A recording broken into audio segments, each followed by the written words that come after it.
Lecture number 90, lecture 90। अच्छा जी, आप हजरात हो जाएगा प्रोजेक्टर? क्या प्रोजेक्टर के बगैर भी दुनिया थी और लोग सीए भी करते थे, हमने पूरा सीए प्रोजेक्टर के बगैर किया है। आप हमें अपने ज़माने की मिसालें न दिया करें, हमें हमारे ज़माने की मिसाल दिया करें। अच्छा, चैप्टर 22 निकालें।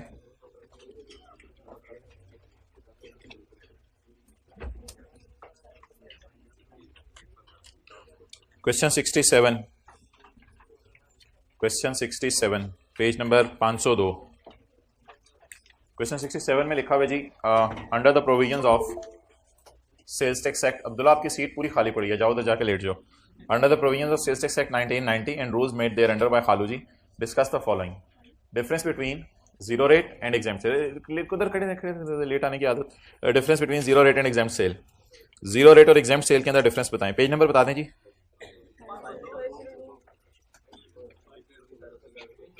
Page number 502। गुजरने दें इनको।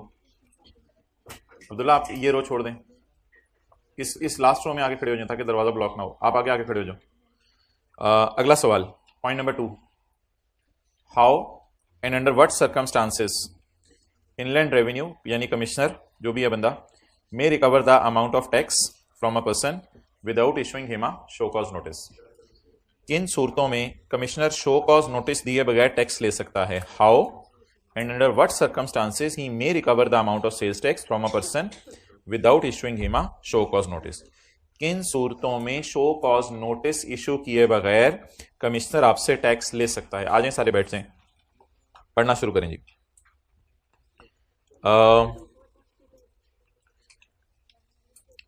वी आर वेरी लकी कि इसमें ना हेडिंग अवेलेबल है। किन सूरतों में कमिश्नर आपसे नोटिस इशू किए बगैर जो है वो टैक्स ले सकता है? ओके, मैं पता नहीं किधर घूम रहा हूं। अच्छा जी, पढ़ें। अगर एक रजिस्टर्ड बंदे ने रिटर्न में कुछ और टैक्स लिखा है, जमा कुछ और कराया है, तो हाउ, इन दो तरीकों से आपसे टैक्स लिया जा सकता है। विदाउट इशूइंग अ show cause notice. Show cause notice issue किए बगैर आपसे टैक्स लिया जा सकता है। अच्छा, ये सवाल मैंने आपको बताया दो तरीके से आता है जी।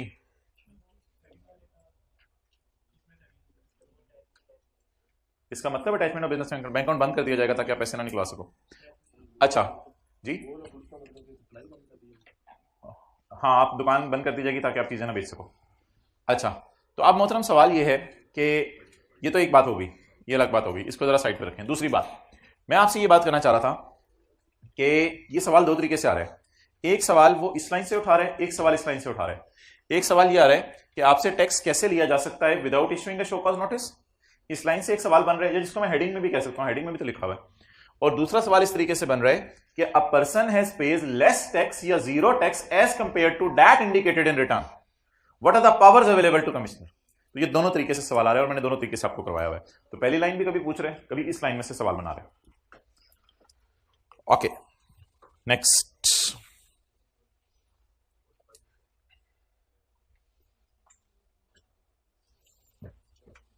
Concept of provisional and final adjustment in relation to apportionment of input tax. Page number बता दें। Concept of provisional and final adjustment, page number, page 487, question वो पॉइंट नंबर 4, पेज 487 पे पॉइंट नंबर 4। अपनी ना उंगली प्लीज वहां सारे जाके रखा करें, ये समझ लें, हुक्म है, उंगली वहां जाके रखा करें ताकि वो पॉइंट जरा आपको पता चल जाए। क्लियर? ओके, आगे चलें जी। Question 66, under the provision of sales tax act briefly describe the treatment of change in rate of tax during a month. किसी महीने के दरमियान में रेट ऑफ टैक्स चेंज हो जाए। पेज नंबर खोलें, 455। सारे हजरात पेज 455 पे आ जाए, मैं ये सफा नहीं खोल रहा। पेज 455 पर सेक्शन 5 है, लेकिन नंबर थोड़े कम है तो जरा शॉर्ट फॉर्म में ही लिखना पड़ेगा। नंबर काफी कम है, 4 नंबर का सवाल था। मिल गया? चले आगे आए जी। 66 का बी, कुछ चीजें हैं जो कि कस्टमर ने, अच्छा आज हम क्या करें, कभी दर बदर, कभी इनके दर, कभी उनके दर, इसलिए कि हमें पता है दूसरी क्लास में उन्होंने न्यूमेरिकल करना है, तो फिर इस क्लास में इधर उधर की बातें करें ना ताकि घर जाके कुछ चीजें याद करने का लोड ना हो आपके नातवा कंधों पे। तो कभी दर बदर, कभी इनके दर, कभी उनके दर। अच्छा जी, देयर आर बस ज्यादा होगी, there are certain goods which are returned by customer. एक कस्टमर ने चीजें वापस कर दी हैं क्योंकि वो चीजें अनफिट है कंजम्पशन के लिए, एंड द दुकानदार हैज ऑप्शन, उसके पास नो ऑप्शन है सिवाय इसके कि उसको ठा कर दे, तबाह कर दे चीजों को। स्पेसिफाई द प्रोसीजर, तरीका बताएं तबाह करने का, which must be followed by registered person for destruction of goods. और अगर आपने याद नहीं किया होगा, आप कहेंगे he will go to shop, he will buy a hammer, he will bring the hammer, he will break the goods. तो पेज नंबर बताएं अभी कौन सा वाला है? 486। डन। अच्छा जी, पॉइंट नंबर सी, सारा कुछ बताएंगे और इनमें ये भी लिखेंगे कि input will not be allowed. Point C पढ़ें जी। Who is required to file the following sales tax? Who is required, ये पहला सवाल है, पहला सवाल खत्म हो गया। दूसरा, also mention the due date for filing return. तो मंथली रिटर्न के साथ तो लिखेगा every registered person is required to file the return. Unregistered ने तो जमा नहीं करानी, and it will be filed by 18th of the next month. अगले महीने की 18 तक जमा कराई जाएगी। मेरे ख्याल से ली आपने कल की क्लास, अगले महीने के 18 तक जमा कराएगी, 15 को छोड़ दें अब। ओके, इलेक्ट्रॉनिकली ही है आजकल मैनुअल जमा ही नहीं हो रही, मैंने कल बता दिया था। अच्छा, स्पेशल रिटर्न का पेज ढूंढें। पेज 467, भाई घर से देख के आए पेज 467। स्पेशल रिटर्न पेज 467 पे दी हुई है और उधर ही उंगली रखिएगा। ये हर उस बंदे ने जमा करानी होती है जिसे कमिश्नर कह दे, और ये कब तक जमा करानी है वहां लिखा हुआ है नहीं, तो एज स्पेसिफाइड बाय कमिश्नर। दूसरी उंगली रखी हुई है अपनी पास पेपर पे, मेहरबानी। अच्छा, दूसरी फाइनल रिटर्न, ये पेज लिखें साथ साथ करवाएंगे। Special return, annual, final return उसने जमा करानी है जो अपने आप को डी रजिस्टर करवा के जा रहा हो। अच्छे सवाल पूछे ना उसने, चोचे। फाइनल रिटर्न, और फाइनल रिटर्न भी कमिश्नर बताएगा कब तक जमा करवानी है। एनुअल रिटर्न ढूंढें, पेज नंबर,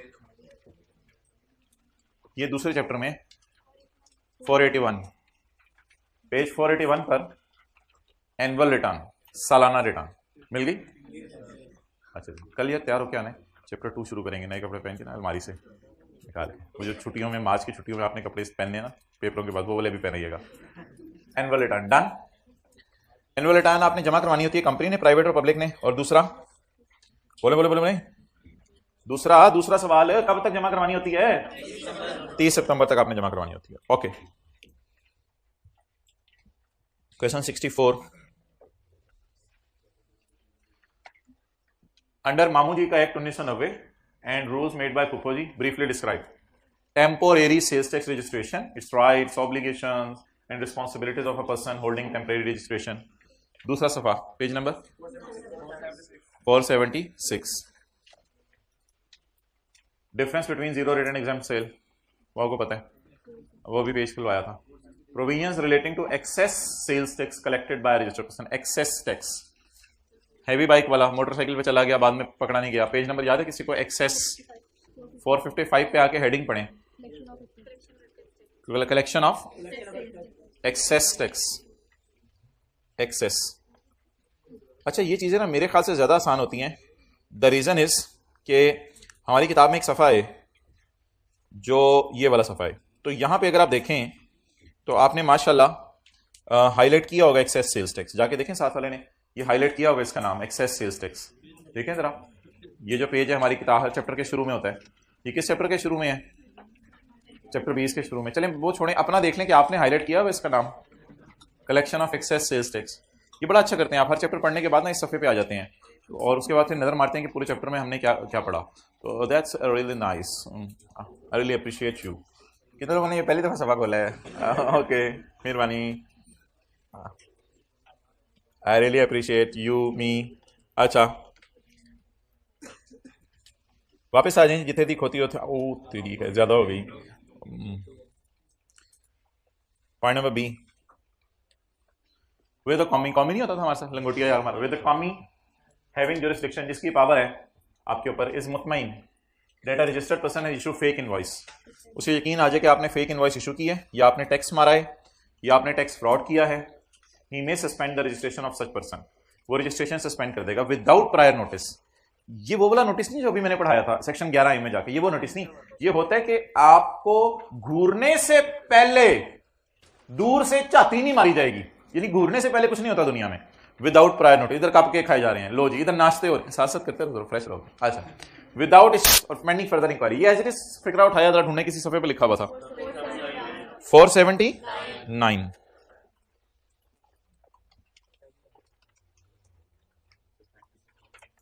सस्पेंशन की पहली लाइन ही ये थी, पेज 479।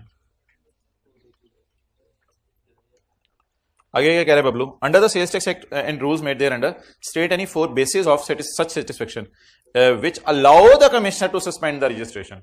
वो 4 वजूहात बताएं जिससे कमिश्नर मुतमईन हो जाए और फिर सस्पेंड भी कर दे। 4 बेसिस बताएं जिससे कमिश्नर मुतमईन होकर सस्पेंड कर दे। आबा साडा ई अफजा, ये एच पॉइंट भी था। इनमें से कोई कितने लिख के आने? 4। 5 लिखेंगे क्योंकि अच्छा ठीक है। आप कुछ ने तो ऐसे लिखा है, नॉर्मल टेक्स्ट प्रोफाइल पहला पॉइंट, एक्सेसिव इनपुट दूसरा पॉइंट, इसको भी चपेड़े मारेगा फिर, तो उसको भी पता है। Okay,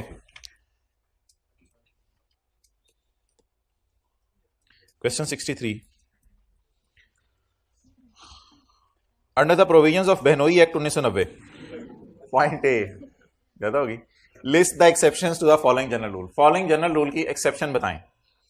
where the taxable sale are made to a person who has not obtained a registration. इस बंदे ने रजिस्ट्रेशन नहीं की, उसे आपने सेल किया, there shall be charged, levied and paid a further tax the rate of 3% mobile वाले value in addition to normal rate of 17%। इसकी एक्सेप्शन बताएं, यानी 17% के ऊपर 3% ना लगाया जाए, इसकी एक्सेप्शन बताएं।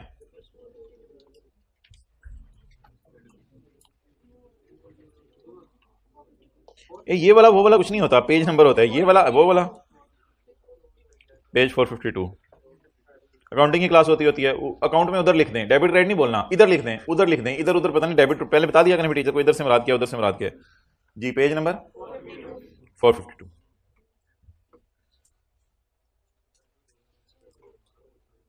जी। ये एक्सेप्शंस हैं। क्रिस्टलाइन शुगर मुझे याद है, बाकी तो आपको याद होंगी। नेक्स्ट, ग्राउंड फ्लोर पे तशरीफ ले आएगा 3:15 बजे। वीडियो पॉज करो जरा।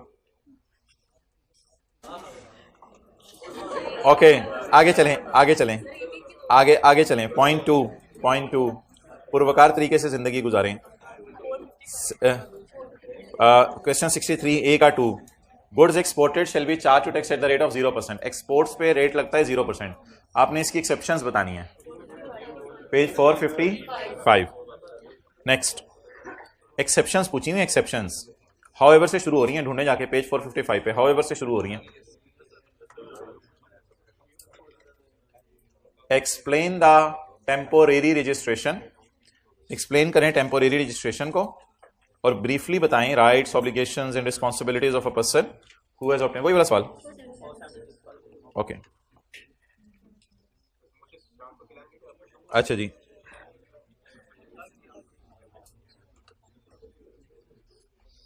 क्वेश्चन 68 करें जी, बबलू को लाए क्वेश्चन 68 पे।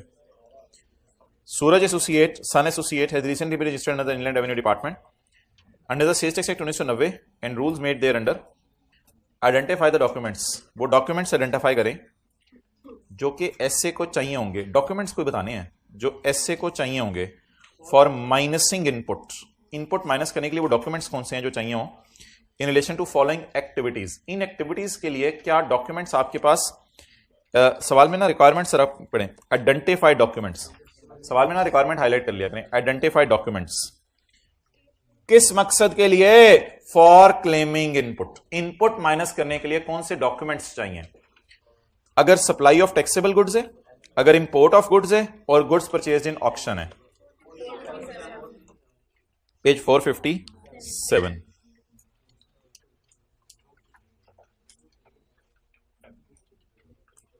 अच्छा, ये ना थोड़ा सा यहां पे ना जरा अकल इस्तेमाल करनी पड़नी थी। वो पूछ रहे हैं मेरे पास क्या डॉक्यूमेंट हो अगर मैं माइनस करना चाहता हूं इनपुट। इसका मतलब है परचेज की बात करें तो supply of taxable goods received मुराद है इधर, यानी परचेजेस की बात कर रहे हैं ना। सप्लाई रिसीव्ड यानी टायर खरीदे हैं, तो सप्लाई मेड ना कहीं समझ लीजिएगा, क्योंकि ऊपर से कॉन्टेक्स्ट परचेज का चल रहा है, सेल का चल रहा है, परचेज का चल रहा है। इनपुट का मतलब परचेज होता है ना, तो परचेज के लिए पॉइंट 1 का जवाब होगा इनवॉइस हमारे नाम में होनी चाहिए और हमारा रजिस्ट्रेशन नंबर होगा। यहां तक काफी था लिखना, 1 नंबर था बस। इसके 2 नंबर थे, ये पूरा लिखना था, इसके 2 नंबर थे, ये पूरा लिखना था। इलेक्ट्रिसिटी वाला पॉइंट फिर नहीं लिखना था क्योंकि उसने ना लफ्स लिख दिया गुड्स रिसीव्ड का, तो फिर बस यहां तक रोक दो, इलेक्ट्रिसिटी डालने की जरूरत नहीं, नंबर भी एक है।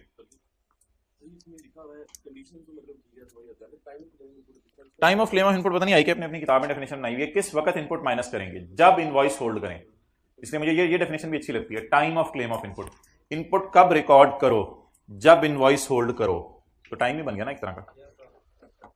यार तू क्या उसको मालिश करे था वो यार जी, सीए करें जी आप। Point B, state the requirements relating to retention of records that SA should comply with.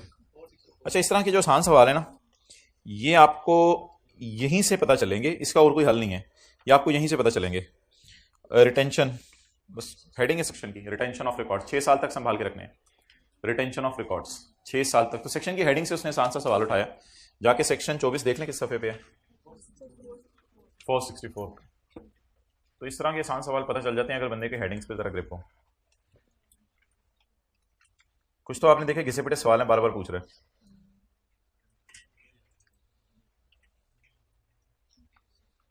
Okay,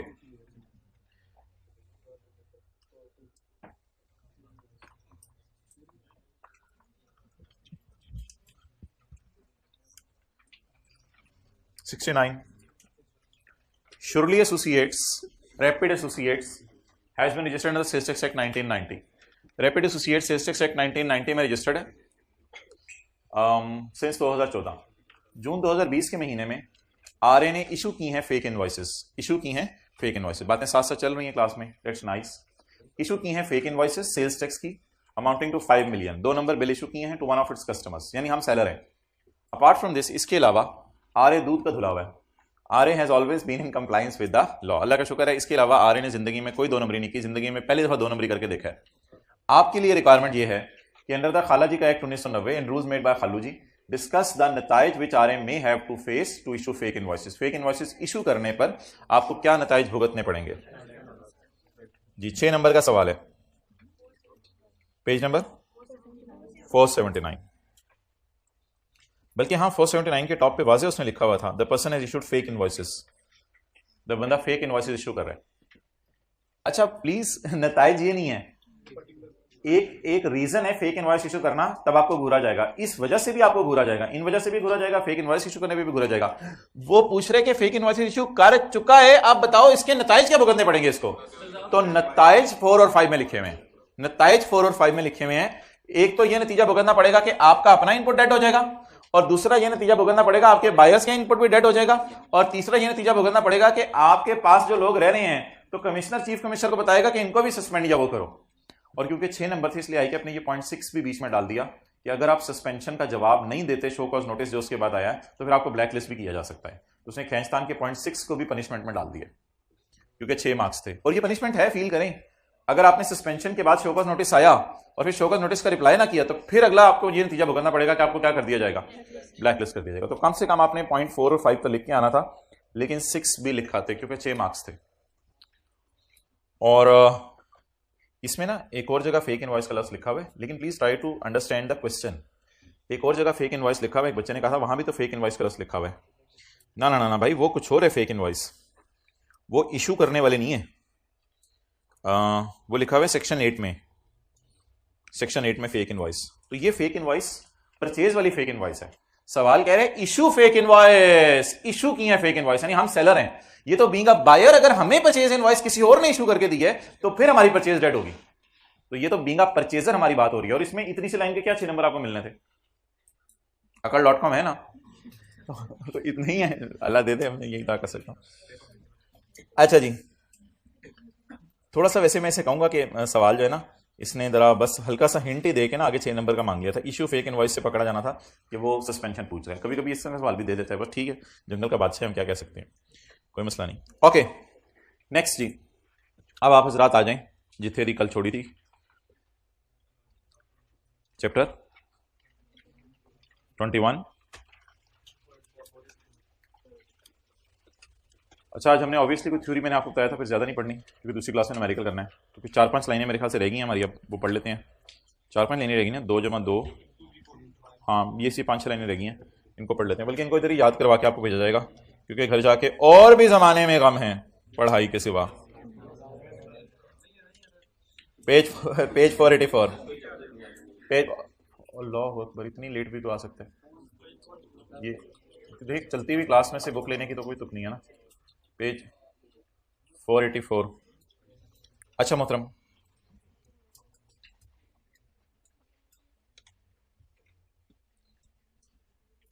ये पप्पू को चुप करा दें, कुट पड़ जानी है इसको। अच्छा जी, स्क्रीन की तरफ देखिएगा। ये आवाज आ रही है। होंडा ने परचेज किए हैं गुड्स, होंडा ने चीज़ें परचेज की हैं और परचेज रिकॉर्ड कर लिया अप्रैल में। तो एंट्री क्या की होगी? Purchase debit, creditor credit. तो इसी चला दो यार। और परचेज करने से बताएं इनपुट क्या होता है? रिकॉर्ड होता है। तो होंडा ने इनपुट रिकॉर्ड कर लिया है। क्लियर? अब आप अगली लाइन मुझे पढ़ के बताएं, ये कल वाले। अच्छा, सारे सिनेरियोज रिवाइज कर लें, एक सेकंड, सिनेरियोज रिवाइज कर लें। डॉलेंस ने चीज़ें बेची, डॉलेंस तो रजिस्टर्ड है ही, होंडा को चीज़ें बेची, होंडा भी रजिस्टर्ड है, यानी बायर भी रजिस्टर्ड है। तो इसको 26 पे कीजिएगा, डायरेक्ट मरी नहीं बनाना। चलो मुल्तान बन गया, उसको पत्तों की बना दो, चीचू की मलियां एंड पे। और भाई हाइब्रिड वाले हजरात खैरियत से हैं माशाल्लाह? सादरे के सर पे हाथ रखें प्यार से, शफकत का। I really appreciate. जो कुछ ने नहीं रखा उनको भी मैं अप्रिशिएट करता हूँ, हिम्मत तो की उन्होंने, सोच तो आई है। अच्छा, ये वाला भी यार करना है यार। ओ भाई, ये वाला भी तो करना है, आ जाओ, शुक्रिया। अच्छा जी, तो होंडा ने चीजें बेची, सॉरी डॉलेंस ने चीजें बेची। गरारी घूम जाती है इधर की बातों से, देखा कितनी डिस्ट्रैक्शन होती है। मोबाइल को फेंक के पढ़ो, थोड़ा सा बंदा इधर ना माइंड घूम जाता है। होंडा ने बेची, डॉलेंस ने चीजें बेची और बाद में होंडा ने वापस कर दी। अब अगर बाद में होंडा ने चीजें वापस कर दी तो ऐसी सूरत के अंदर हमने कहा था होंडा पे लोड डालें और बायर पे लोड डालें कि बायर जो है वो जब चीजें वापस कर दे तो अपनी लाइबिलिटी रिड्यूस कर दे, क्योंकि आप पैसे देने की लाइबिलिटी बायर के ऊपर नहीं है, तो लाइबिलिटी कम करना डेबिट। लेकिन अगर होंडा ने चीजें बेची हैं बुरे बच्चे को, तो बुरे बच्चे पे लोड ना डालें, आप सेलर पे लोड डालें, सेलर पे लोड डालें। सेलर को कहें कि यार तुम अपना रिसीवेबल कम कर लो, चीजें वापस आ गई है ना, तुम अपना रिसीवेबल कम कर लो तो क्रेडिट कर लो। अगले दो सेंटेंस बहुत ज्यादा जरूरत से ज्यादा आसान थे। सेलर ने चीजें बेची और सेलर ने प्राइस बढ़ा दी, तो सेलर रिसीवेबल अपना बढ़ा ले, डेबिट नोट। सेलर ने चीजें बेची और सेलर ने प्राइस कम कर दी, तो सेलर अपना रिसीवेबल कम कर ले। जवाब में बायर अपना पेएबल कम कर ले। क्या घूम गया, ये की बात नहीं है। सेलर ने चीजें बेची, सेलर अपना रिसीवेबल कम कर ले क्योंकि प्राइस कम होगी, और बायर अपना पेएबल कम कर ले, डेबिट। ओके। अच्छा, इन दोनों सिनेरियोस का हमने नाम रखा था रिटर्न, और नीचे वाले दोनों सिनेरियोस का नाम रखा था चेंज। ठीक है, अब आप ऐसे बैठे हो ना, जब आपका मुंह होगा ना साथ वाले की तरफ, तो वहीं से जो है ना, प्लीज ना किया करें इसको, तो ये ऐसे बैठा करें क्लास के अंदर, सिर्फ ऐसे और ऐसे करने की इजाजत है क्लास में, ऐसे और ऐसे करने की इजाजत नहीं है टिल फर्दर ऑर्डर्स। अच्छा, बुक्स ऑफ बाय, अब ये फिर मुंह धरोगे, हद होगी, क्या फायदा हुआ इतनी लंबी बात करने का। होंडा ने परचेज की हैं चीजें, अब थोड़ी देर बाद ये वाला फिर भी पैदा हो जाएगा। और यार क्या हाल है बड़ी। होंडा ने परचेज की है गुड्स और परचेज रिकॉर्ड किया है अप्रैल के अंदर। क्या टोपों का रुख बदल लें यार? ये इसी को सही करा दो और नाम पढ़ लें, इसको बंद कर दो। इसके लिए खुद मफलर नहीं पहन के आना, और चादर तो पहन। फिर किसका फ्लो ऊपर करा यार, एक बार कर ले जो जो करना है। आ जाओ यार, क्या करना है, किसका फ्लो? उसका भी ऊपर करो थोड़ा सा। इसको जरा 26 पे कर दो, इसको 26 पे कर दो। क्या चीज, क्या कह रहे हो?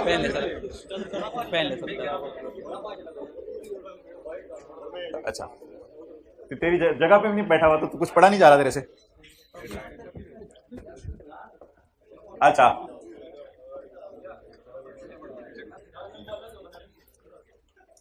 जी, और बस में किसी ने पानी पूनी पीना है, बस चलाएं। चलो भाई, कंडक्टर हॉर्न मारो यार। अच्छा, Honda purchase goods and recorded purchase. Honda ने चीजें परचेज की और एक परचेज रिकॉर्ड कर ली। बाद में जी होंडा ने चीजें वापस कर दी हैं। सिनेरियो सोचें, पहला वाला दूसरा वाला, पहला वाला सिनेरियो। तो होंडा ने लाइबिलिटी कम कर दी ना अपनी, तो Honda will issue debit note, Honda will issue debit note. Attention चाहिए थोड़ी सी, Honda will issue debit note. एक सवाल आपसे और पूछने लगा हूं, बस वो बताना है आपने मुझे। ये मैंने कल नहीं पूछा था आपसे। होंडा जब चीज़ें वापस करेगा तो इनपुट तो परचेज होती है ना, आखिरी दिन है आज, ये बताना पड़ा इनपुट परचेज होती है। तो अभी भी अगर फील होना नहीं शुरू हुआ ना कि इनपुट परचेज होती है, तो you have some strong problem in your feelings, so try to get them adjusted from somewhere else. Okay, तो अब आप मुझे, ठीक है जवाब देना जरूरी है, अब आप मुझे ये बताएं कि परचेज पे क्या फर्क पड़ेगा। ये मैं आज पूछ रहा हूँ, परचेज कम हो जाएगी, आसान सी बात है ना, आसान, परचेज क्या हो जाएगी। तो परचेज के साथ अब मैं क्या लिखने लगा हूँ, रिड्यूस। परचेज के साथ क्या लिखने लगा हूँ, रिड्यूस। इनपुट मेरा क्या हो जाएगा, कम हो जाएगा। तो जब परचेज करते हैं, इधर मत देखें, जब परचेज करते हैं तो इनपुट बढ़ाते हैं, और जब परचेजेस वापस कर देते हैं तो इनपुट कम कर देते हैं। ये एक बेसिक सी बात है। इसको आप ना इंग्लिश में लिखने लगे हैं और अभी याद कर लेते हैं ताकि घर जाके याद ना करना पड़े।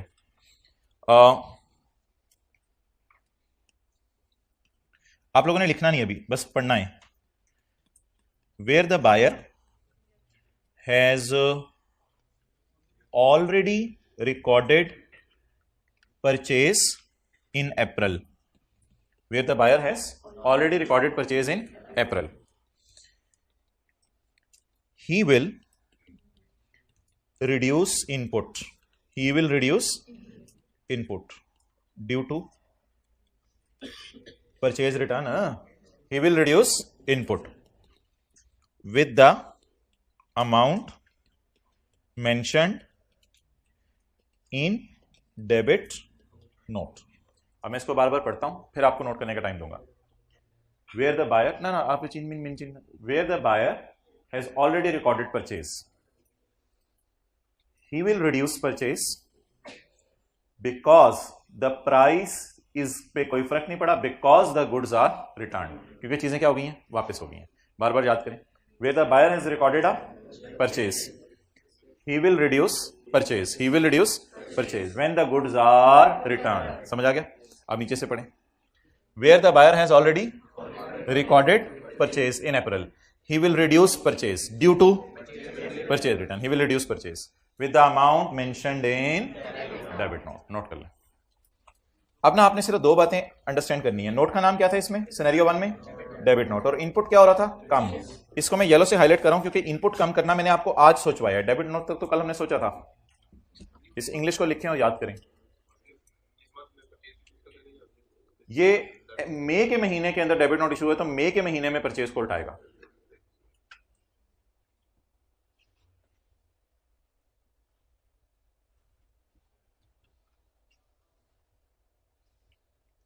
कुछ लोग नीचे देख रहे थे, ऊपर करना पड़े।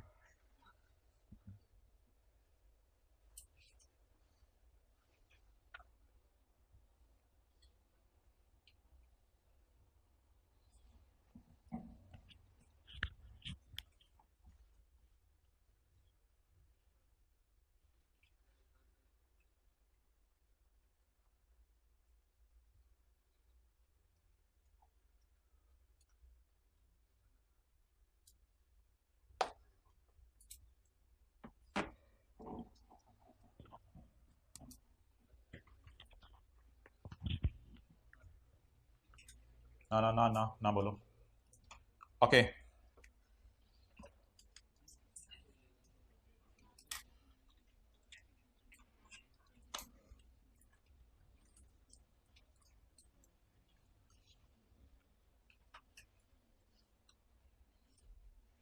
अच्छा जी।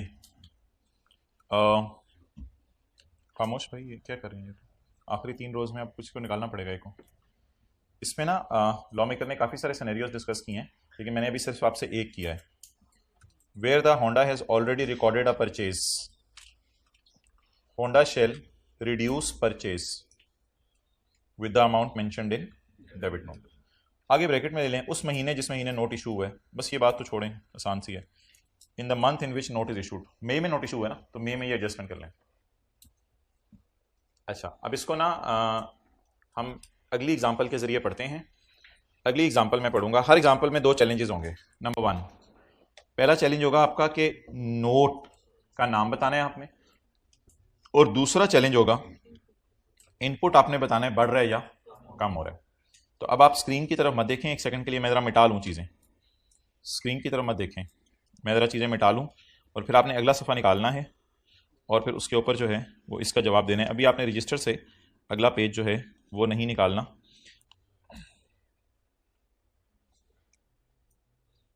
ओके ठीक है जी। बबलू आंखें खोल लें। कौन सामने? टीचर। अच्छा चलें जी, ये तसल्ली से पढ़ें और पहले सिनेरियो सोचें कौन सा वाला। अच्छा, बायर के एंगल से सारी बातें आज मैंने करानी है फिलहाल, अभी बायर के एंगल से बातें हो रही हैं, पर सिर्फ होंडा के एंगल से सोचें इस एडजस्टमेंट के असरात।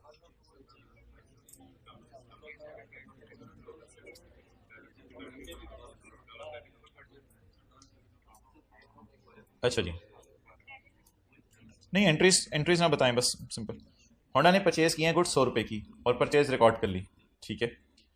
अब बताओ ना हुआ क्या आगे। बाद में डॉलेंस ने प्राइस, नहीं मैं सवाल से पूछ रहा हूँ, बाद में डॉलेंस ने प्राइस बढ़ा दी, एक मिनट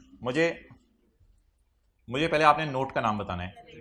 ये सिनेरियो चेंज वाला है या रिटर्न वाला?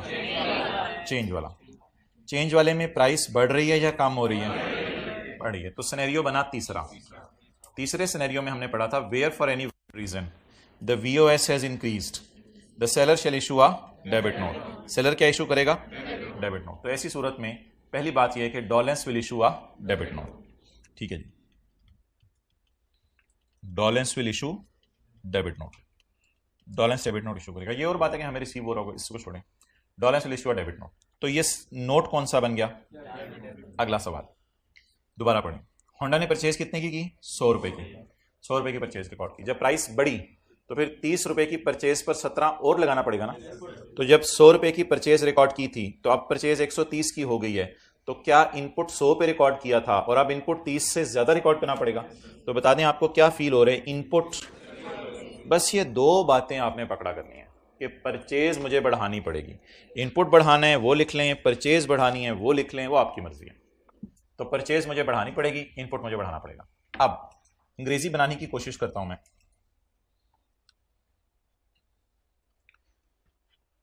Where the Honda has already recorded purchase at ₹100, Honda will increase purchase due to price increase with the amount mentioned in debit note. I repeat, आप किताब पे 100 और 30 रुपए पे उंगली रखें। Where the Honda has already recorded a purchase at ₹100, he will increase purchase due to price increase with the amount mentioned in debit note. Okay, तो broadly speaking अब मैं एक बात करने लगा हूं कि मैंने आपको कोशिश की है डेबिट नोट की एक मिसाल कराने की जिसमें इनपुट जो है वो कम हो रहा था, ये नोट कर लें। और अगले सफ़े पर मैंने आपको एक मिसाल कराने की कोशिश की है डेबिट नोट के साथ ही, लेकिन तब इनपुट बढ़ रहा था।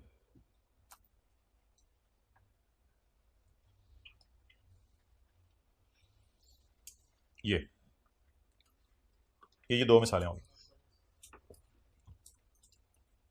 अंग्रेजी मैंने लिख दी है दोबारा। Where buyer has already recorded a purchase of 100, he shall increase the purchase by 30 by the amount mentioned in debit note. चलें जी अगला करें। ओहो,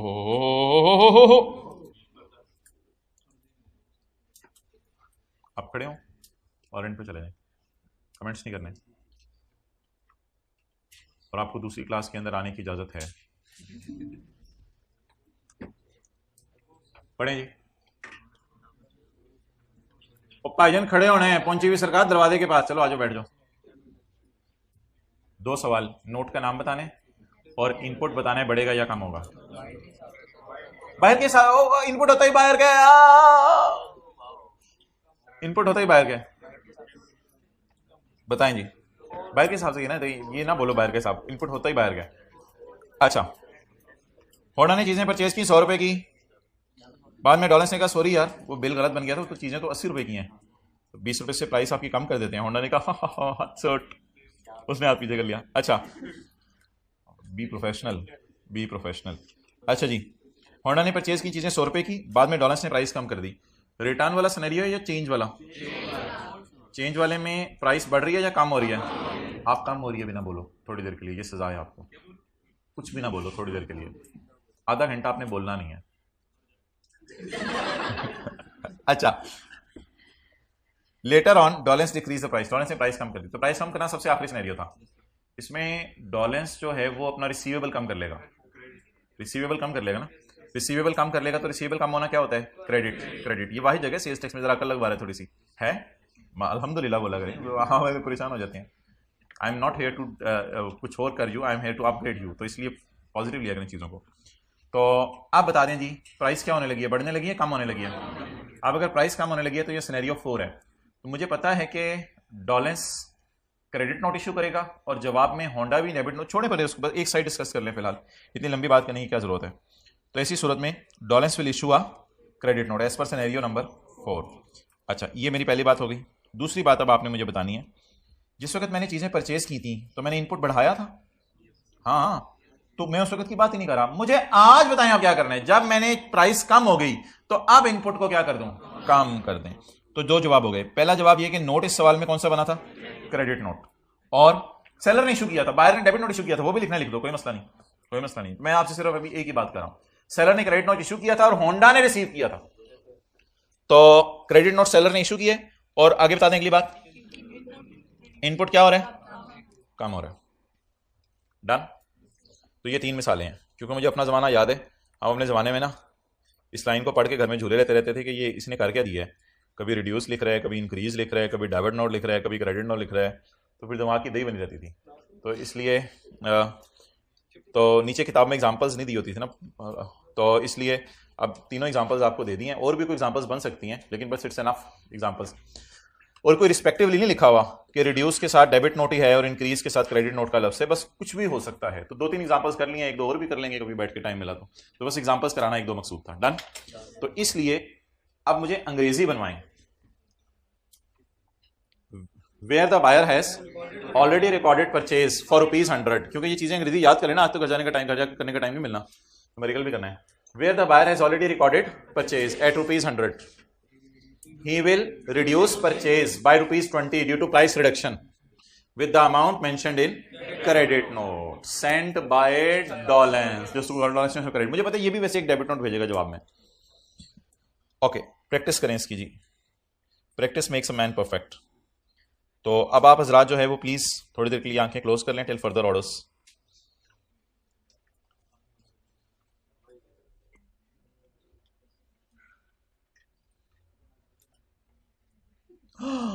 देख रहे हैं ऊपर, of your, how dare you people, please meet me, do not after class. चलें जी, अब जरा सेलर के सवाल हम शुरू करते हैं। अब हमने पॉइंट नंबर 3 पढ़ना है, उसमें सेलर के सवाल शुरू करते हैं। भाईजान लोर आ गया है सो ही क्या था। 2 सवाल आपने मुझे बताने हैं। एक सवाल बताने आपने मुझे नोट का नाम, और दूसरा सवाल आपने बताना है आउटपुट इंक्रीज हो रहा है या डिक्रीज।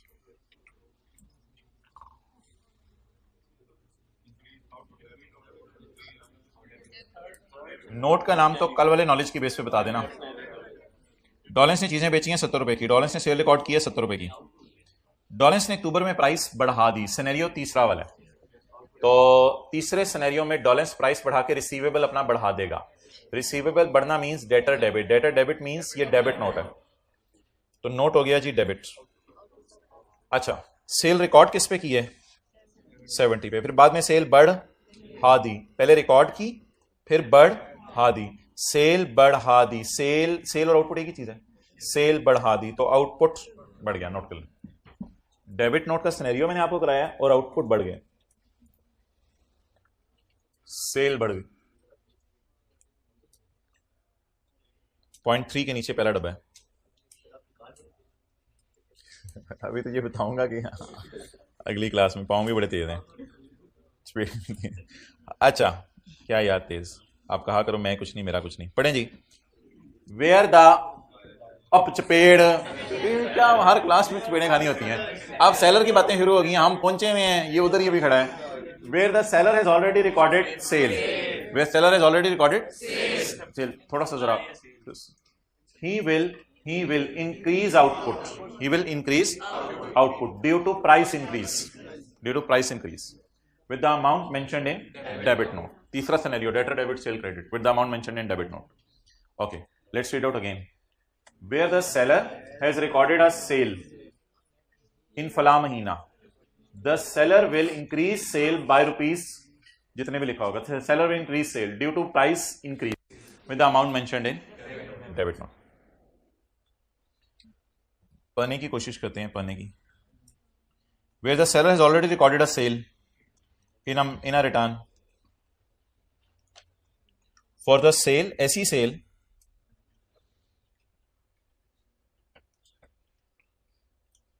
इसको काट दें, मेरे लिए आसान करें. Where the seller has already recorded a sale in a return against which, बोले against which debit note was issued बाद में, जिसके लिए debit note बाद में issue हो जाए. He may increase sale, reduce की मिसाल मैंने नहीं कराई.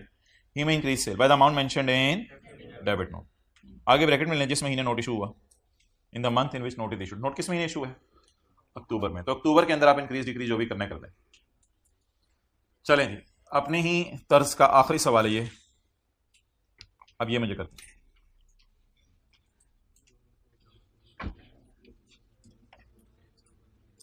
ये 2 क्लासें लेने के बाद ना बच्चों को डेबिट क्रेडिट नोट हो जाता है. हो गया, पढ़ लिया. डॉलेंस ने चीजें बेची हैं होंडा को 500 रुपए की और सेल रिकॉर्ड कर लिए. बाद में होंडा ने कहा ये रहा तू और तेरी चीजें, रख अपने पास. तो ये सिनेरियो है पहला. इधर बायर के कंधों पे लोड डालना है. लेकिन फिलहाल मैं सेलर के एंगल से बात समझा रहा हूं कि सेलर के हाथ में अब कौन सा नोट पकड़ा के जाएगा बायर. तो कल पहली लाइन हमने पढ़ी थी, where a sale is made by a registered person and those goods are returned, the buyer shall issue a, sky blue से हाईलाइट किया था, the buyer shall issue a debit note. तो ये पहला सिनेरियो है. नोट का नाम क्या बन गया? Debit note.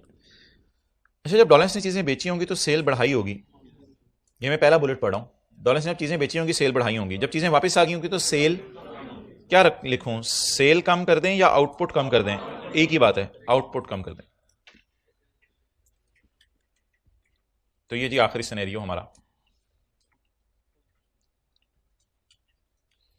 ओके, चलें जी. तड़. Now Honda will issue a debit note as per scenario 1. Dawlance will decrease the sale with the amount mentioned in. नहीं यार, ये नहीं मिजाज बनता. घर जाके फिर आउटपुट पढ़ के ना आउटपुट लिखा करें सेल साथ. अभी भी नहीं आदत पड़ी, आखिरी दिन है. नेचुरल है. कितने लोग कह रहे हैं कि हाँ आप सही बात करें कि आउटपुट पढ़ते ही एकदम अभी भी सेल जहन में नहीं आता. कोई 1-2 बरकत के लिए हाथ खड़ा कर दे. एक ने हाथ खड़ा कर दिया है, मान गए हैं. तो ठीक है, टाइम लगता है थोड़ा, 1-2 दिन और लगाएं, कोशिश करें. शायद बोलते हैं ना सड़क पे जाते हुए, input purchase output sale, input purchase output sale, और फिर ऐसे इनपुट परचेज आउटपुट सेल. क्या अच्छा, आगे चलें. अगली बात जी.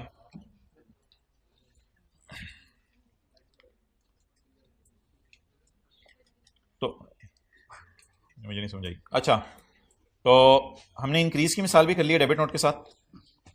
हाँ, और हमने रिड्यूस की मिसाल भी कर ली है डेबिट नोट के साथ, क्योंकि हम तो तुम हैं.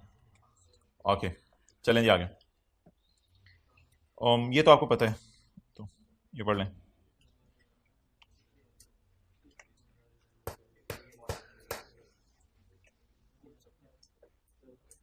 DONE समझ आ गया. ये येलो वाली लाइन पढ़नी है, इसकी मिसाल को नहीं दी हुई नीचे. If goods are return by Faheem, अगर चीजें कौन वापस करे? फहीम. तो the adjustment above can only be made, यानी सेल्स रूल को एडजस्ट करो Dawlance on the basis of credit note issued by Dawlance. ये तो याद है ना. फहीम के केस में कौन सा नोट इशू होता है? Credit note. और इशू करने वाला कौन होता है? सेलर. ओके जी.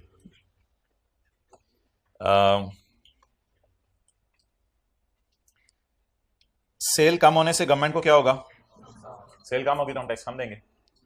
और परचेज बढ़ने से भी हुकूमत को क्या होगा? नुकसान. अभी बहुत सी एडजस्टमेंट्स में ना, कभी हमने सेल बढ़ाई है, कभी कम की है, कभी परचेज बढ़ाई है, कभी परचेज कम की है. इन सब में एक एहतियात है कि आप अगर गवर्नमेंट को नुकसान देना चाहें, यानी सेल कम करके या परचेज बढ़ा के, तो वो 180 दिन में दे सकते हैं. यानी चीजें बेच दी आपने आज और 180 दिनों के अंदर आप गवर्नमेंट को नुकसान पहुंचा सकते हैं। अगर आपने गवर्नमेंट को नुकसान पहुंचाना है, यानी जनवरी में आपने चीजें बेची और मार्च में आपने सोचा सेल कम कर दूं, तो गवर्नमेंट कहेगी रोएगी गवर्नमेंट। अब गवर्नमेंट को नुकसान पहुंचाना चाहते हैं, पहुंचा सकते हैं आप। जनवरी में आपने चीजें बेची, मार्च में उनकी प्राइस कम कर दें, कोई मसला नहीं, नो प्रॉब्लम। तो गवर्नमेंट को अगर आप नुकसान पहुंचाना चाहें तो आप 180 दिनों में नोट इशू करेंगे। लेकिन अगर गवर्नमेंट को फायदा देना चाहें तो यहां कुछ नहीं लिखा हुआ। इट मीन्स कि अगर आप गवर्नमेंट को फायदा देना चाहें तो आप ये एडजस्टमेंट कई साल बाद भी कर सकते हैं, 180 दिन तो दूर की बात, ठीक है। तो आपको जनवरी 2010 की सेल जनवरी 2011 में बढ़ानी याद आई, बढ़ा दें, कोई मसला नहीं। गवर्नमेंट कहेगी जी आया नो वेलकम, आए बैठे बिस्किट खाएं। क्लियर? ये बात मेरी मुकम्मल हो गई है। इस बात को समझने के लिए अभी हम 3 एग्जांपल्स करते हैं पास पेपर्स की, तो इस बात को समझने के लिए। लेकिन उससे पहले सेल्स टैक्स की आखिरी प्रोविजन हम पढ़ेंगे। मुतवज्जे हो जाए, रोना नहीं, रोना नहीं, निकल आता है यार, रोना इंसान है। लेकिन लैक्स पढ़ा दूं 0.5 अगली क्लास में, कल पढ़ा। चलें पहले सेकंड लास्ट तो पढ़ लें। वेयर आउटपुट इज और इनपुट इज, इन दोनों लाइनों का मतलब है शहबाज शरीफ नदामत के आंसू रो रहे हैं कि हुकूमत के साथ नुकसान करके जा रहे हो तुम। That adjustment can only be made if the note is issued with in 180 days. इसको इंशाल्लाह भी समझते हैं एग्जांपल्स के जरिए। लेकिन वैसे कमिश्नर को अगर रिक्वेस्ट करें ना सेलर तो फिर ये 180 डेज और भी मिल सकते हैं आपको, यानी हुकूमत को नुकसान आप 360 दिनों में पहुंचा सकते हैं। तो सेलर को ये रिक्वेस्ट करनी पड़ेगी, बायर को ये राइट नहीं है। तो आम हालात में गवर्नमेंट को नुकसान कितने दिनों में पहुंचाया जा सकता है? 180 दिनों में।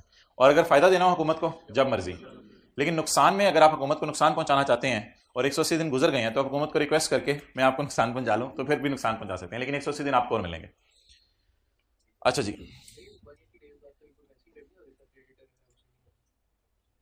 वो तो नॉन पेमेंट की वजह से है, इधर तो पेमेंट होगी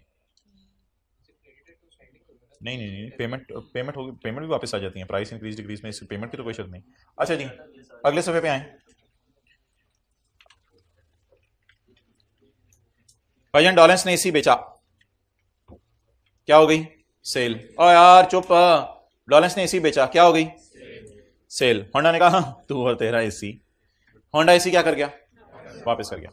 बाद में डॉलेंस ने वही एसी बेच दिया अगेन। हो सकता है होंडा को बेच दिया और रिपेयर करके उसने किसी और को बेच दिया, हो सकता है रिपेयर कराए बगैर ही सस्ता बेच दिया हो। सवाल पूछ रहे कि सेल को कैसे डील करें? यार नॉर्मल सेल, बिकॉज पिछली सेल तो डेड हो चुकी है या रिवर्स हो चुकी है। तो अगर आप चीजें क्या करें? सेल, और बाद में चीजें वापस आ जाएं, तो मेरे ख्याल से ये दोनों तो ट्रांजैक्शंस कैंसिल हो गई। अब अगर नई सेल हो तो स्टैंडर्ड कहते हैं इसको कैसे डील करें, नई सेल को कैसे डील करें? क्या ये सोचें पहले सेल बुक हुई हुई है, इस सेल को कैसे डील करें? नॉर्मल तरीके से, it is treated as a normal sale, फरवरी में इसको सेल में डाल दें बस। तो ये बात बताने की मेरे ख्याल से जरूरत नहीं थी, ऑब्वियस सी बात थी। अच्छा, इस बात को अगर मैं आपको कहूं मुझे इंग्लिश में बताएं, तो कितने वर्ड्स में आप बताएंगे? 10-12 वर्ड्स, 15 वर्ड्स में? 2 वर्ड्स में बताएं कैसे? Normal sales. नहीं, इनमें इन्होंने पूरी बात नहीं बताई। कितने वर्ड्स लगेंगे वैसे? अंदाजा वर्ड्स का बताएं। 10 वर्ड्स में बताएंगे, 15 वर्ड्स में? 10-15 वर्ड्स में 1-1.5 लाइन बना देंगे। भाईजान लॉ बनाने वाले ने समंदर को कूजे में बंद किया है, कहते हैं मेरा कैंसल्ड सेल इज सोल्ड। सुभान अल्लाह बोले और आगे चलें। अगर आपको कहा जाता है इसको इंग्लिश में बताओ, तो आप कहते हैं a person has made a sale, then the customer came back, then the goods are return and then these are again sold. कुछ लोग होते हैं ना बातें करने शुरू करते हैं, उनको बताना पड़ता है भाई 15 मिनट हो गए यार, बस कर दे, तेरी मेहरबानी छੱਡ दे यार। तो आप इस तरह जरा जिंदगी में बातें करना सीखिए। आज जिंदगी का बुनियादी असूल सिखाया जाने लगा है, टाइम सेव करना। बिस्मिल्लाह पढ़ के, where a cancelled sale is subsequently, फिक्रा मुकम्मल हो गया, पढ़ लें जी। सुभान अल्लाह। Where a cancelled sale is subsequently, पूरी कहानी समझ आ गई आपको? Where a cancelled sale is subsequently sold. जहां कैंसिल हुई सेल बाद में सेल हो जाए, इसको क्या करें? नॉर्मल तरीके से सेल में डाल दें, इसे नॉर्मल तरीके से सेल में डाल दें। अच्छा, किसको चीजें वापस हुई? बाद में किसको बेची? हो सकता है होंडा को बेच दी हो सकता है होंडा के अलावा डोंडा को बेच दी हो, तो आपकी मर्जी है, जिस मर्जी को बेचें, जरूरी नहीं उसी बंदे को दोबारा बेचें। हो सकते हैं रिपेयर करा के बेची हो सकते हैं रिपेयर कराए। ये लफ्ज आपके मिजाज में आ गया, वेदर और नॉट, वेदर और नॉट होंडा को बेचें या किसी और को बेचें। ऐसे कंधे भी ऐसे किया करें, वेदर और नॉट होंडा को बेचें या किसी और को बेचें, वेदर और नॉट रिपेयर करा के बेचें या रिपेयर कराए, इससे कोई फर्क नहीं पड़ेगा। It doesn't matter. The seller shall charge sales tax in सादा तरीका। सादा तरीका क्या है? बस 117 की चीज बेच दें, खत्म बात। आगे वो ब्रैकेट में ले लें वही बात, जिस महीने आपने बेची उस महीने सेल बुक कर लें। ये बात उधर पीछे भी हम ब्रैकेट में देते थे डेबिट नोट के केस में। तो जिस महीने नोट इशू हुआ या जिस महीने सेल हुई उसको सेल में डाल दें। क्लियर? वो ये खत्म हो गया। जपियां जपियां जपियां डालें, जपियां, मौका ही नहीं मिला रोने का। अब भाईजान मैं आपको 3 सवाल दे रहा हूं, उन 3 सवालों को करें ताकि ये आज, ये सेक्शन कौन सा खुला रहने दे अभी, ये सेक्शन कौन से जो चल रहा है 22 चल रहा है, सेक्शन 22 के ऊपर ये 3 सवाल लिख लें ताकि घर में रिवीजन में भी आप ये 3 सवाल करें। क्वेश्चन 70 का बी, 58 का बी और 42 का बी। अच्छा ठीक है, मैं मुझे बताना है, बता दूंगा। 70 का बी, 58 का बी और 42 का बी। शुरू करें जी, 70 के बी से शुरू करते हैं।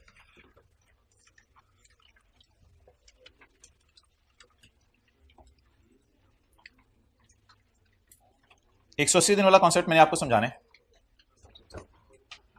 कि गवर्नमेंट को नुकसान 180 दिन में दिया जा सकता है।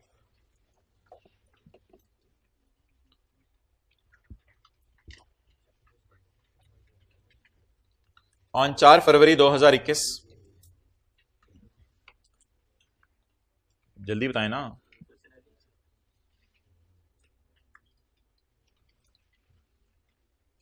चलें जी मैं पढ़ता हूं। ऑन 4 फरवरी 2021 फहद को यह पता चला है कि उसने गलती से आउटपुट, रुक जाएं, यहां से पता चल गया फहद सेलर है। ये बड़ा इंपॉर्टेंट कॉन्सेप्ट होता है कि पता चले सेलर है। आगे चलें अब। ऑन 4 फरवरी 2021 फहद को पता चला है, 4 फरवरी 21 को पता चला है फहद को कि आउटपुट उसने रिपोर्ट कर दिया था 27,000 रुपये गलती से, जो उसने बिल बनाया था 5 जुलाई 20 को। जुलाई, अगस्त, सितंबर, अक्टूबर, नवंबर, दिसंबर, जनवरी, फरवरी।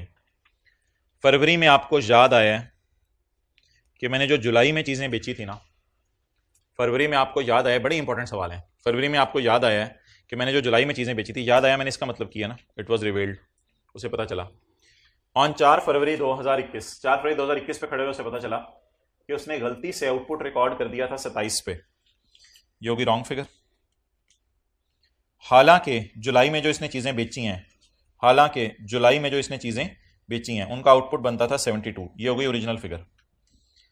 तो जुलाई के महीने में उसने सेल रिकॉर्ड की तो आउटपुट रिकॉर्ड कर दिया 27 पे, हालांकि करना था 72 पे। अब मुझे ये लग रहा है कि आउटपुट को बढ़ाना पड़ेगा, 27 से किस पे जाएगा, 72। ये नोट कर लें, जुलाई में सेल हुई है और फरवरी में चीजें याद आई हैं और आप हुकूमत को फायदा दे रहे हैं मेरे ख्याल से, तो आप हुकूमत को फायदा दे रहे हैं। अच्छा, अब दिन गिनने की जरूरत नहीं है क्योंकि सवाल की रिक्वायरमेंट ने आपको कहा दिन, मैं गिन के आपको बता देता हूं, दिनों की टेंशन ना लो। In the light of sales tax act 1990 के लॉ की रोशनी में and rules made there under, आगे क्या लिखा हुआ है,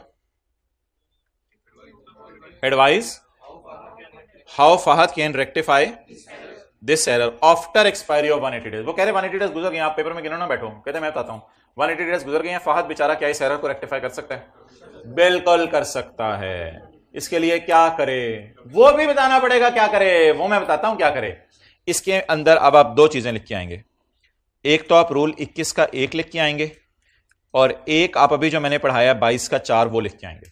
अब आप हेडिंग दें और आज सोल्यूशन लिखें मेरी तरफ से, 21 के 1 की हेडिंग दें, अगले सफे पे जगह खाली है, 21 के 1 की हेडिंग दें। 21 के 1 में क्या लिखना है, पहले मैं जुबानी याद करा दूं आपको, where for any valid reason the VOS और amount of tax has increased, the Fahad can issue a debit note to rectify this mistake. पहले प्रोसीजर तो बताए ना उसको, क्योंकि सवाल पूछ रहे हैं इन द लाइट से एडवाइस करो कि वो क्या करे बेचारा। तो इसलिए आप लोग सिनेरियो तो सही पकड़ लिया था, सिनेरियो 3 है, सेल बढ़ रही है या टैक्स बढ़ा है, नहीं सेल नहीं बढ़ी, बिल्कुल गलत बोल रहे हैं, वो कह रहा है टैक्स बढ़ा है, वजह पता नहीं क्या होगी, सेल बढ़ी है या टैक्स में कैलकुलेशन में एरर होगी, वो वाजे बोल रहे कि टैक्स बढ़ा है। जरा आप मुझे दिखाएं, आप जो कल हमने रूल पढ़े थे उसमें ये तीसरा रूल था, इसमें ना वीओएस के बारे में उसने कुछ नहीं बताया हुआ, इसको मैं काट रहा हूं। अब मैं लिख के क्या आऊंगा, लिखें where amount of sales tax mentioned in invoice issued has increased, where amount of sales tax mentioned in invoice issued has increased, the Fahad supplier bracket में the Fahad shall issue a debit note. In duplicate लिखा है बेशक. The Fahad shall issue a debit note. आगे लिखें to rectify this mistake. Fahad क्या चाह रहे हैं? आउटपुट बढ़ाना. आउटपुट बढ़ाना कौन सा सिनेरियो है? तीसरा. तो तीसरे की अंग्रेजी पहले लिख के आए. अच्छा, इसके बाद आप अपनी बुक पे हेडिंग दें टू रेक्टिफाई दिस मिस्टेक. इसके बाद आप अपनी बुक पे हेडिंग दें 22 का 3, 22 का 4. इसके बाद 22 का 4 हेडिंग दें. लिखें 22 का 4 जो मैं लिखवा रहा हूं. Where output is reduced. मुझे पता है सवाल में आउटपुट बढ़ रहा है. Where output is reduced, the adjustment can only be made within 180 days. Where output is reduced, the adjustment can only be made within 180 days of relevant supply. Where output is reduced, the adjustment can only be made within 180 days of relevant supply. Full stop. In this case, output is increasing. However, बेशक डाल दें बीच में. However, in this case, output is increasing. However, in this case, output is increasing by rupees. कितना था? Difference by rupees 45,000. However, in this case, his output is increasing by rupees 45,000. आगे बता दें क्या लिखेंगे. So adjustment can also be made after 180 days. So adjustment can also be made even after 180 days. So adjustment can also be made even after 180 days. Done. आगे चलें जी. I hope अब इस सवाल के बाद अब अगले सवाल आप सही करेंगे, क्योंकि एक ज़रा लिखने का और समझने का तरीका आपको शायद आ गया है. अगला सवाल कौन सा है? 58 का बी. करें जी.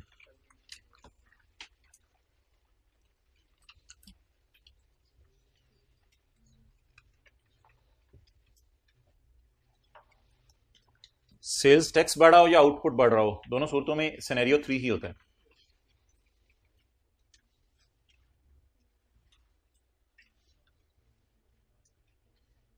पढ़ लिया?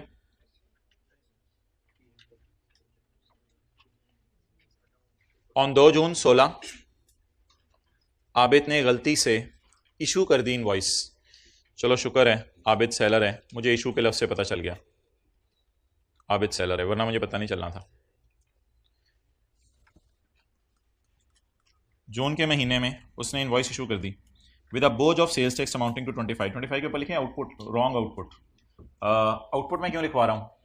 मुझे तो सवाल बताया नहीं रहा ये आउटपुट है. पिछला सवाल तो आसान था, क्योंकि इशू इनवॉइस का मतलब है ये सेलर है, इसलिए ये 25,000 आउटपुट है इसके लिए.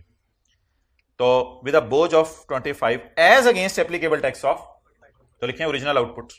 45 को सर्कल लगा के ये हो गया ओरिजिनल आउटपुट और ये हो गया रॉन्ग आउटपुट. आप बता दें आउटपुट बढ़ाना चाह रहे, काम करना चाह रहे? बढ़ाना चाह रहे. The error was detected in फरवरी, जून, जुलाई, अगस्त, सितंबर, अक्टूबर, नवंबर, दिसंबर, जनवरी,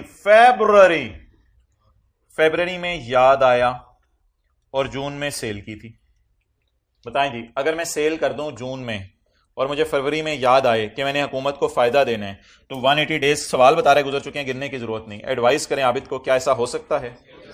4 नंबर वही दोनों सेक्शन, 21 का 1, 22 का 4. सोल्यूशन सुनिएगा.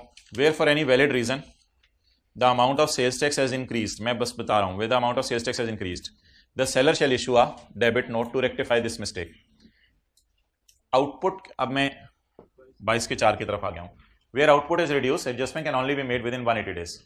However, in this case, output will increase by rupees 20,000. Therefore, this adjustment can even be made after expiry of 180 days. So please, my Abid bro, relax. अगला सवाल 42 का बी.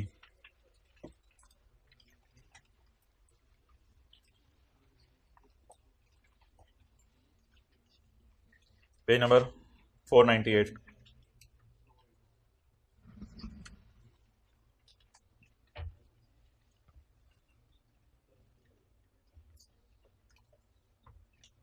रिजवान नहीं होता था, खाला रशीदा का बेटा. A sales tax registered person is carrying on a business in the name of Rizwan Enterprises. 15 फरवरी 2010 को 15 फरवरी 2010 को उसने चीजें बेची हैं, तो रिजवान के ऊपर लिख लें सेलर, रिजवान सेलर है, और साथ वाले के मते के ऊपर लिख दें स्टूडेंट। ना ना ना ना ना ना ऑन 15 फरवरी he sold certain goods to customer, 15 फरवरी को उसने सेल की है, against which he intends to issue, चुप against which he intends to issue a credit note. Rizwan is a seller intend to issue a credit note in the month of September। सितंबर में इसको याद आया कि मैंने कौन सा नोट इशू करना है, क्रेडिट नोट। मैं जरा जाके देखता हूं कि सेलर ने कौन से क्रेडिट नोट इशू करने होते हैं, क्योंकि मेरा पेपर नहीं है इसलिए मुझे फिंगर टिप्स पे नहीं है चीजें। मैं जरा जाके देखता हूं सेलर ने कौन से क्रेडिट नोट इशू करने होते हैं। सेलर ने कौन से क्रेडिट नोट इशू करने होते हैं। सेलर ने मोहतरम 2 क्रेडिट नोट इशू करने होते हैं। एक जब फहीम चीजें वापस कर जाए तो रिसीवेबल अपना कम कर लेते हैं, एक जब सेलर प्राइस कम करे तो अपना रिसीवेबल कम कर लेते हैं।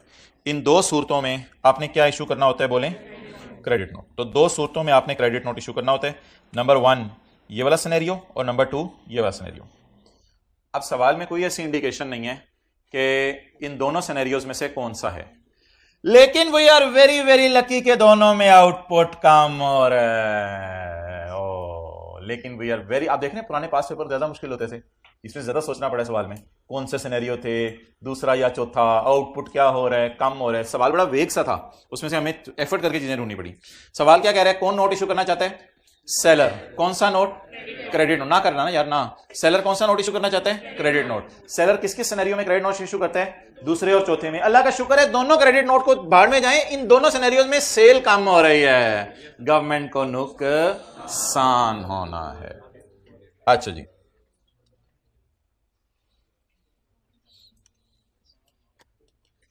याद आया इसको आउटपुट कम करने का, डन। अच्छा जी, अब मोहतरम उर्दू में लिखना शुरू करें। सेलर क्रेडिट नोट, प्लीज लंबी बात है, सेलर क्रेडिट नोट दूसरे या चौथे सिनेरियो में इशू करता है, हमें पता नहीं चला पेपर में कौन सा है। सेलर क्रेडिट नोट दूसरे या चौथे सिनेरियो में इशू करता है, सेलर क्रेडिट नोट दूसरे या चौथे सिनेरियो में इशू करता है। इधर देखें, अब आप लिखेंगे ओ दोनों सिनेरियोज में आउटपुट कम नहीं होता है। ओ को 3-4 दफा बस लिखें, फुल स्टॉप डाल के, ओ दोनों सिनेरियोज में आउटपुट कम होता है। शुक्र है, अगर कुछ और हो रहा होता तो मैं तो जान निकल जाती। दोनों सिनेरियोज में आउटपुट कम हो रहा है। आगे लिखें फुल स्टॉप के आगे, हुर्रे, अल्लाह का शुक्र है, बात आसान होगी। अब दोनों सिनेरियोज में आउटपुट कम हो रहा है, हुर्रे लिखें आगे। अच्छा, अब मुझे बताएं, आउटपुट कम होने से गवर्नमेंट को, लिखें आउटपुट कम होने से गवर्नमेंट को नुकसान होगा, लिखते हैं उर्दू में, इसका जवाब उर्दू में देके आना पेपर में, फुल स्टॉप। आउटपुट कम होने से गवर्नमेंट को नुकसान होगा, आउटपुट कम होने से गवर्नमेंट, हुर्रे के बाद, आउटपुट कम होने से गवर्नमेंट को नुकसान होगा, इसलिए एडजस्टमेंट 180 डेज में हो सकती है, इसलिए एडजस्टमेंट 180 डेज में हो सकती है। चलें जी, दिन गिनना शुरू करें। 15 फरवरी, 15 को ना गिने, कैलकुलेटर पे 28 माइनस 15 लिखें, 28 माइनस 15, 13 मार्च में, अप्रैल में, मई में, जून में, 180 पूरे हो गए होंगे मेरे ख्याल से, नहीं ये भी नहीं हुए, चल रहे आगे चलाएं। फिर जुलाई में 31, अगस्त में 14, एक्सेलेंट 14, आई रियली अप्रिशिएट, 180 पूरे हो गए, 180 पूरे हो गए। सितंबर में वो आया, भाईजान मलंग को बाहर निकालें, रिजवान चल मलंग है तू, you should go away Malang, you are very late Malang, you are very late. भाईजान किधर, क्या हुकूमत को नुकसान पहुंचाने आए हो तुम? 180वें दिन 14 अगस्त को आके अगर हुकूमत को नुकसान पहुंचाते तो समझ भी आता, दफ्तर बंद से कोई फर्क नहीं पड़ता। इस तरह की चीजें हमने नहीं देखनी होती, तो इसमें भी बीच में संडे आए थे, तो इस तरह की चीज को कॉम्प्लिकेट ना करें।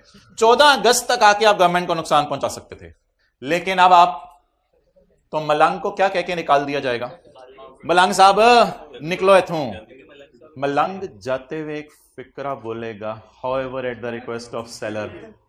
ओ हो एफबीआर वाले कहेंगे सॉरी यार आपको मलंग का, सॉरी सॉरी सॉरी यार लेवल है। तो रिजवान साहब जो है वो बोले अब मलंग साबित हो गए या नॉन मलंग? नॉन मलंग। तो ये वाली बात भी शायद हमें लिखनी पड़ेगी, ये वाली बात भी लिखनी पड़ेगी। वैसे हम भी कभी इस हुलिया में बाजार में निकले हो ना, तो कभी दाएं बाएं कभी अंग्रेजी बोलते हैं तो दाएं बाएं वाले जरा देखने लग जाते हैं, ओ यार ये तो अंग्रेजी बोल लेते हैं। अच्छा तो पढ़े लिखे मौलवी, अच्छा तूने कोई नया लफ्ज़ निकाला। अब आप मुझे ये बताएं, सादा सी बात कि इस सिनेरियो में हम जवाब क्या देके आएंगे? इस सिनेरियो में हम जवाब ये देके आएंगे, इसमें सिर्फ 22 का 4 लिखें काफी है, 22 का 4। Where output is reduced, the adjustment can only be made within 180 days. In this case, adjustment can only be made by 14 August. Therefore, Rizwan cannot make this adjustment after expiry of 180 days. ये लिखने के बाद अगली line में आप लिखेंगे, however, at the request of Rizwan, the commissioner may allow to make this adjustment even after 180 days, but only in next 180 days. तो वो ऐसी लाइन लिखाइएगा, मैंने जरा अंग्रेजी लंबी मुश्किल कर दी। However, commissioner may at the request of Rizwan extend the period by further. And में ये लाइन भी जरूर डालेगा। पिछलों में ये लाइन मैंने क्यों नहीं डलवाई?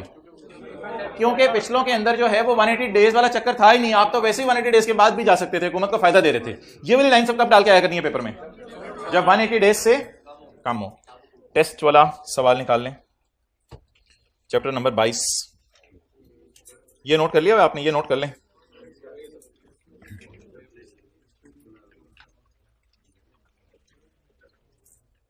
इधर देखो ना, किधर जाते हो? अच्छा, पेज नंबर 502, क्वेश्चन 71 था टेस्ट में।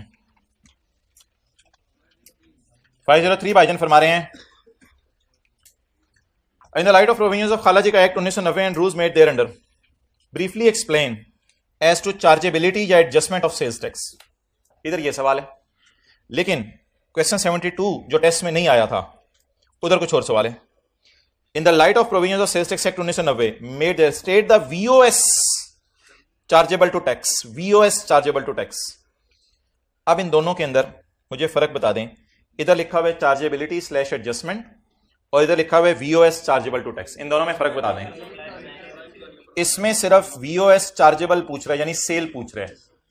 वीओएस बिल में डाल के सेलर देता है वैल्यू ऑफ सप्लाई, ये सेल के बारे में सवाल होगा। इसमें से आपने सिर्फ सेल ढूंढनी है, और दिया भी डेटा सेल का ही हुआ था यार, कोई ज्यादा बारीक बात नहीं थी, सवाल पढ़ते हुए समझ आ जाती हैं चीजें। इसमें सेल भी पूछ रहे हैं और एडजस्ट आपको पता है इनपुट होता है, एडजस्ट इनपुट होता है। तो सेल भी पूछ रहा है, परचेज भी पूछ रहा है। कहते हैं कुछ एडजस्टमेंट हो सकते हैं सेल की हों नीचे, और कुछ एडजस्टमेंट हो सकते हैं परचेज की हों। एडजस्टमेंट इनपुट की होती है और चार्जेबिलिटी या वैल्यू ऑफ सप्लाई सेल के लिए होता है। मुफ्त में हमने चीजें दे दी हैं कंपनी के चीफ एग्जीक्यूटिव ऑफिसर को, इस तरह की कई एडजस्टमेंट्स हैं। आप मुफ्त में जो चीजें आपने बनाई थी ना, वो आपने सीईओ को दे दी हैं। अगर सीईओ को ना देते तो आप बाजार में बेचते, तो लिख के आएंगे as per the definition of supply the sale made to CEO, बल्कि as per the definition of supply putting the goods to private business और non business use, it is a supply, therefore it will be considered as supply. तो इसको आप जो है वो cell में डालेंगे, गिफ्ट भी कह सकते हैं आप। तो सीईओ को चीजें दे देना, it falls in the definition of supply. CEO को दे दें चीजें, अपने दोस्त को भी एक सवाल में हमने मोटर पंप पता नहीं दिया था, तो जिस मर्जी को चीजें दे दें, डोनेशन के तौर पे दे दें, वो सेल में होंगी। पॉइंट 2 इंशाल्लाह ना कल पढ़ाऊंगा, ये असल में डिस्कस नहीं होगा क्लास में, इसमें थोड़ा टाइम लगेगा। ये तो सेल हो गई पहली वाली। दूसरी, मशीन के लिए हमने फ्यूल खरीदा है डायरेक्टर के क्रेडिट कार्ड से, और मशीन यूज हो रही है अल्लाह का शुक्र है फैक्ट्री में गाड़ियां वगैरह बनाने के लिए। तो अच्छा एक मिनट यार मुझे बताने देना, मशीन के लिए फ्यूल खरीदा है और फ्यूल नेसेसरी है प्रोडक्शन प्रोसेस के लिए, तो जैसे बिजली के बिलों की पेमेंट करनी होती थी, ऐसे फ्यूल की भी पेमेंट करनी है। हमने सेक्शन 73 के अंदर एक शर्त पड़ी थी पेज 459 पर 460 पर कि payment must be from the business bank account of buyer. Honda अपने बैंक अकाउंट से फ्यूल खरीदे, जो बैंक होंडा के नाम है, बैंक अकाउंट होंडा के नाम है। अगर होंडा के 4 डायरेक्टर हैं और डायरेक्टर अपने या अपनी बीवी के क्रेडिट कार्ड से पेमेंट कर दे, तो उसे बिजनेस की परचेज नहीं समझा जाएगा, बल्कि डेड कर दिया जाएगा। तो हमने लिख के आना था payment must be made from the business bank account of buyer. In this case the payment is not made from business bank account of buyer, rather director के अकाउंट से की है, इसलिए पेमेंट अलाउ नहीं है। डायरेक्टर माला की company का मालिक होता है, लेकिन पेमेंट डायरेक्टर के अकाउंट से तो नहीं होनी चाहिए। Okay, next. Taxable goods are sold on किस्तों पे एक कस्टमर को, जिसमें इंटरेस्ट डाल के बेची है, इंटरेस्ट डाल के बेची है। तो हमने पढ़ा था कि चीज 100 रुपए की है, उस पर इंटरेस्ट 10 रुपए है, तो 110 पे सेल्स टैक्स नहीं लगाना, सेल्स टैक्स पे लगाना है 100 पे। ये पेज नंबर कोई बता दे, वीओएस की डेफिनेशन में था जी, 451 पे पॉइंट नंबर 3, पेज 451 पे पॉइंट नंबर 3। Next, advance. आप देख रहे हैं बीच बीच में सेल शुरू कर देते डिस्कस करना, बीच बीच में पेमेंट परचेज डिस्कस करना शुरू कर देते। ठीक है, परचेज हुई तो उसके इनपुट की बात कर लेंगे, सेल हुई तो उसके आउटपुट की बात कर लेंगे। एडवांस पेमेंट रिसीव्ड क्या होती है, परचेज या सेल? Advance payment received, sale. Advance received sale. Sale हुई हैं टैक्सेबल गाड़ियां जो कि हमने होंडा डॉलेंस को बेची हैं, लेकिन बेची अगले महीने है जी। डिलीवर कब हुई? Next month. और पैसे कब आए? इस महीने। तो सेल का बुक होगी हमारे साल, अगले साल, अगले साल। सेल का सवाल था, परचेज का, सेल का। लफ्ज क्या लिखा हुआ है? रिसीव्ड, पैसे आए हैं, तो सेल बुक करेंगे इंशाल्लाह अगले साल। As per the definition of time of supply, the supply is recorded when the goods are delivered. Goods are delivered in next month, so no sale will be recorded in our month. Local sale की है चीजें बना के cottage industry ने। Carpet बेचने वाले ने carpet बनाकर पाकिस्तान में बेचे हैं। बता दें जी, 100 वाला 100 का बेचेगा, 117 का। कारपेट बनाने वाले ने कारपेट बनाकर पाकिस्तान में बेचे हैं। तो ये sale made by cottage industry are exempt from tax. Material आपने परचेज किया है for construction of building, building, building के अंदर कंस्ट्रक्शन मटेरियल लगाना है। तो क्या ये मटेरियल बेचने के लिए लिया आपने? किस लिए लिया है?